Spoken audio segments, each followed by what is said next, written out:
You have spoken at length about what Blade Runner meant to you as a filmmaker and as a person. When you walked onto your sets for the first day of filming, what did you say to yourself? Did you have a moment in your own head? Yeah, it was, in fact, it was an emotion that I had to deal with almost every day, because it's like, it was such an old dream to do a science fiction movie, and to have the chance to have those sets built and lit by Roger Deakins. There was a real magic when you were walking on them on set. I'm sure the actors can talk about it too. It was like you felt that you were in this world, because we were creating everything, the rain, the atmospheres, the snow, to have the chance to, it was the first time that I had the chance to design a whole world like that, you know, inspired only by imagination and what came out from the first movie. So it's really like like walking in a dream. Yeah. And it's that's something that I don't know if I will experience again. It was very powerful journey. I loved the small little. It felt like a big love letter to the original film in certain ways, but I loved that Pan Am and Atari were still a part of it, and Peugeot and these things.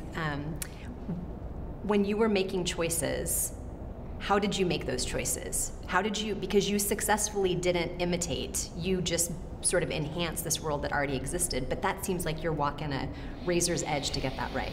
Yeah, the thing is that the idea was to try to be faithful to the first movie without being nostalgic. I mean, trying to bring a fresh, a new, not a new, but I will say a different way to approach this world. Yeah. And the screenplay was allowing me to get out of the neighborhood of the main character in the first movie, so it was there was a bit more territory to cover. So that helped me to find my own identity as a filmmaker. There was like the playground was allowed me to go in new territories. It was like every day. It was like a long process to find the right aestheticism, to take the right aesthetic decisions. Every decision was not painful but intense. Right. Yeah, because I wanted the movie to feel like has a familiarity with the first one and had its own identity. Yeah. Sure.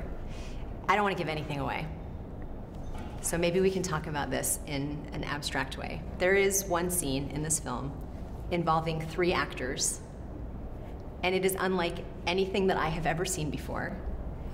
Without giving anything away about who those actors are or what they're doing, can you explain how you shot that scene? Were they all there at the same time? Yeah, the thing is that the movie, I will answer,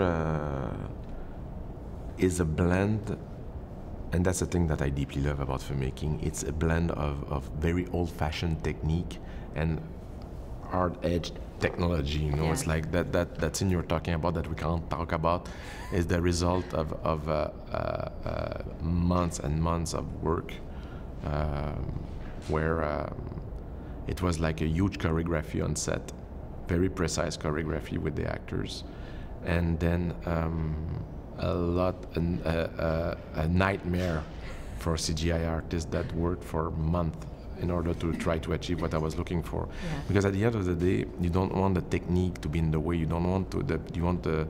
I wanted my mother to be emotionally involved all the time and not to think about the visual effects. I wanted her to believe into the world, right, at the core of the world, and that's a good example where it's a scene that I wanted to have very specific qualities in this, and none of them were about the technicality of it. It was really so.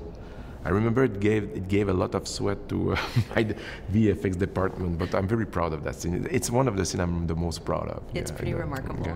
I know every filmmaker wants their current project to be relevant. This one feels quite relevant in our world right now. How do you think that this fits in with everything else that we are experiencing as societies? But the thing is that it's like our relationship with technology evolves a lot right now. The way everybody, if you walk outside on the street, everybody are in front of a little screen, you know, presence, or we are less and less present which one and the other, that we are like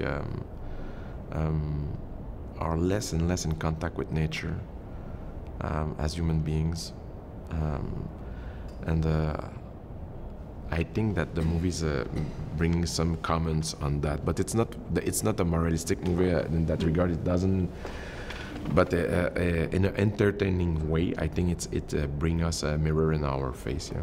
Yeah. Congratulations! It's masterclass. Okay, but thank you. So good to meet you.